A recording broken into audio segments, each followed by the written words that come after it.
भाई साहब ने एक सवाल पूछा अपने गुरु ग्रंथ साहिब के मुतालिक,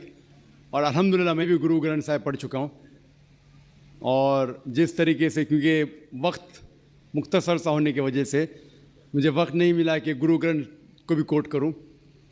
आपका सवाल का जवाब देने के पहले मैं आपसे ज़्यादा चाहूँगा कि इवन गुरु ग्रंथ की किताब पढ़ेंगे आप, ग्रंथ जिसे आदि ग्रंथ कहते हैं, और कोई सिख से पूछेंगे कि खुदा का तसव्वुर क्या है, सबसे बेहतरीन जवाब कोई सिख दे सकेगा वो आपको कोट करेंगे जापू जी, जो गुरु ग्रंथ साहिब आदि ग्रंथ के सबसे पहले चैप्टर है, सबसे पहला श्लोक, जिसके कहते हैं जापू जी, जिसके मानी है कि गॉड इज ट्रू,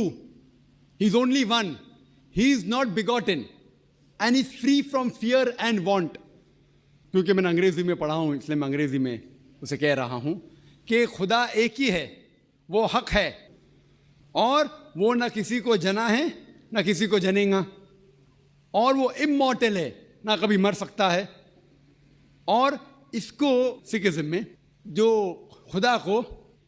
कहते हैं ओमकारा, इन मैनिफेस्ट फॉर्म ही is Omkara and unmanifest form ही इज एक ओमकारा। और कई इसके एट्रीब्यूट्स है, मिसाल के तौर पे परवरदिगार, अकल, और उसे रहीम कहा गया है, Wahe Guru as one God कहा गया है, और it is strictly against idol worship and अवतारवादा। भाई साहब का सवाल था कि उनने ग्रंथ में पढ़ा कि गुरु नानक साहब मक्का के और उनका पैर काबा की तरफ था, और कोई मौलवी ने पैर को हिलाए और काबा हिल गया। क्योंकि ये age of science and technology है, अगर कोई चीज़ जो किताब हज़ारों साल पहले लिखी गई है, 10,000 साल या 4,000 साल, तो शायद उसके बारे में हिस्टोरिकल रिकॉर्ड मिलना मुश्किल है। हालांकि इवन जीसस क्राइस्ट के बारे में 2000 साल हिस्टोरिकल रिकॉर्ड है। क्योंकि सिखिज्म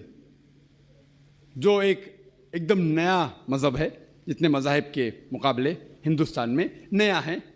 कुछ सैकड़ों साल पहले 15th सेंचुरी में, toward the end of the 15th century, Guru Nanak साहब जो पंजाब के थे, ये मज़हब तो कायम हुआ हार्डली 400-500 या 400-500 साल। और अगर ये मान लो, सपोज मिसाल के तौर पे मान लो, मैं क्यों कह रहा हूँ कि मैं नहीं चाहता हूँ किसी को बुरा लगे, मान लो ये सच है, मान लो अगर 400-500 साल पहले अगर ये होता था कि काबा इधर से उधर हिल जाता था, तो हिस्टोरिकल रिकॉर्ड में बिल्कुल लिखा होता था। और कई हिस्टोरिकल रिकॉर्ड में ये नहीं कि काबा हिला इधर उधर, कई हिस्टोरिकल रिकॉर्ड आप देखेंगे। हिस्ट्री इतनी अल्हम्दुलिल्लाह 800-900 साल पहले, 1000 साल पहले जो मुगल ने किए, बिल्कुल लिखा हुआ हिस्टोरिकल रिकॉर्ड में। तो ये कहना कि गुरु नानक साहब वहाँ गए और काबा हिल गया, ये बिल्कुल साइंस के खिलाफ है, क्योंकि साइंस में कोई भी रिकॉर्ड नहीं है,